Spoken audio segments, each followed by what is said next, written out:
Перед тем, как мы начнем, хочу попросить, пожалуйста, поставьте лайк, напишите комментарий и подпишитесь на наши каналы на YouTube, Telegram и Дзен. Это реально поможет вам получать больше пользы, а нам делать новые материалы для вас.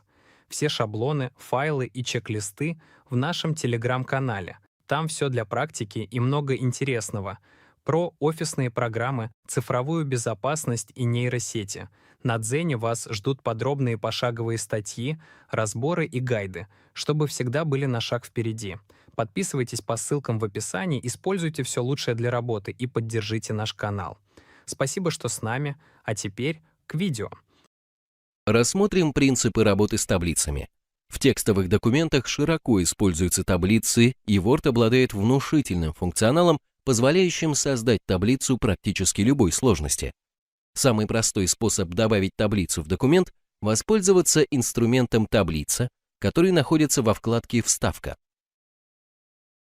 Если раскрыть список, мы увидим область, заполненную квадратами. Квадраты символизируют ячейки таблицы. Пользователю достаточно выделить мышью столько ячеек, сколько должно быть в таблице.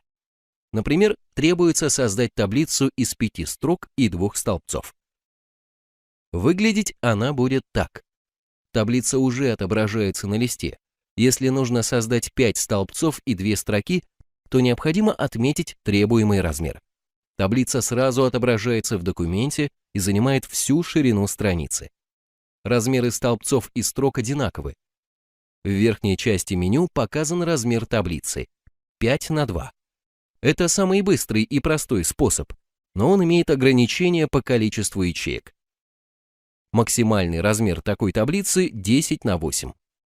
Чтобы вставить таблицу больших размеров, необходимо выполнить команду «Вставить таблицу». Появляется диалоговое окно. Здесь вручную указывается количество строк и столбцов, а также задается ширина столбца.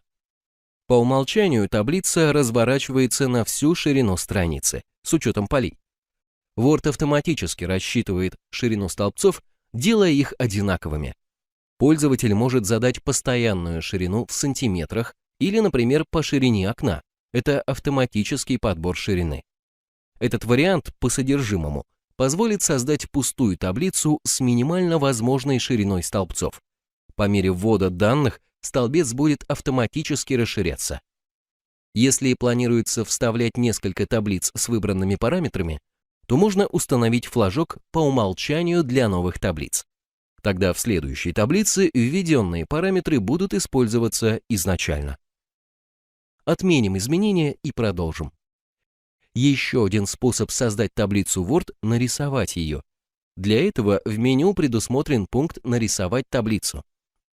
При его выборе указатель мыши меняется на карандаш. Теперь пользователь может в прямом смысле этого слова нарисовать рамку, которая будет являться контуром таблицы.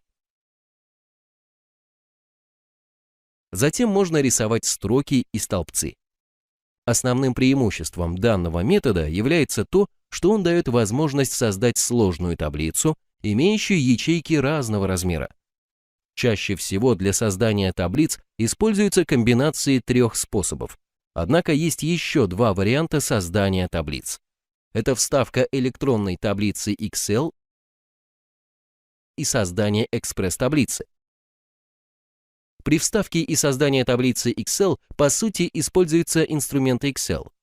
То есть открывается таблица Excel, куда пользователь вводит данные или создает таблицу с расчетами.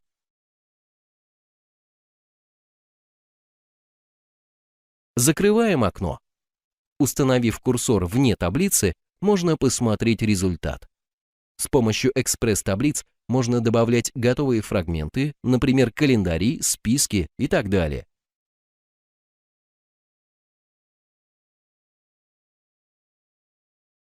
Добавим фрагмент.